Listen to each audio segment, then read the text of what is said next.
Since the Supreme Court overturned long-standing protections for the fundamental right to access abortion care nearly a year ago, we have seen countless attacks on women's reproductive rights from anti-choice states across our nation.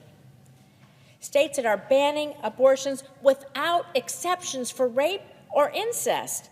States that are risking the lives of women who have miscarried. And I've been doing everything I can to stand up and to defend a woman's fundamental right to make health care choices for her own body without interference from anti-choice politicians.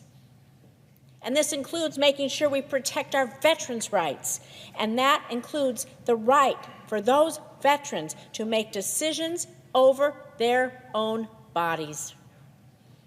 Our veterans and their families, they've risked so much to protect our nation, to protect our rights, and we owe it to them to defend their fundamental right to access reproductive care regardless of where they live. They put themselves in harm's way.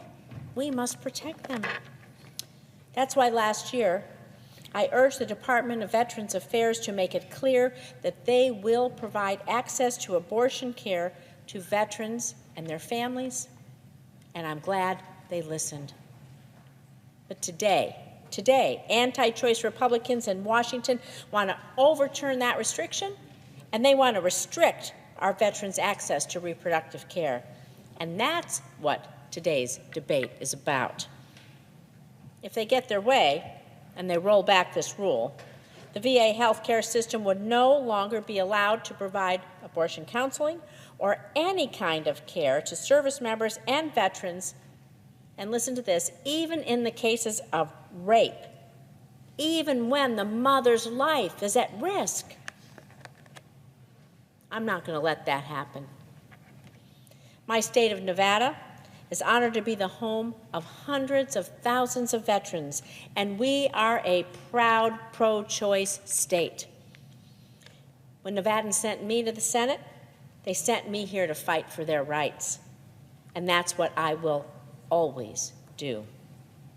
So, Madam President, I urge my colleagues to join me in fighting back against this ideological attempt to restrict reproductive rights for veterans by opposing this resolution. For our veterans, for our women in Nevada, for women everywhere in the United States, I urge a no vote.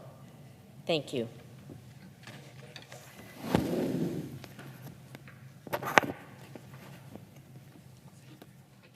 Madam President.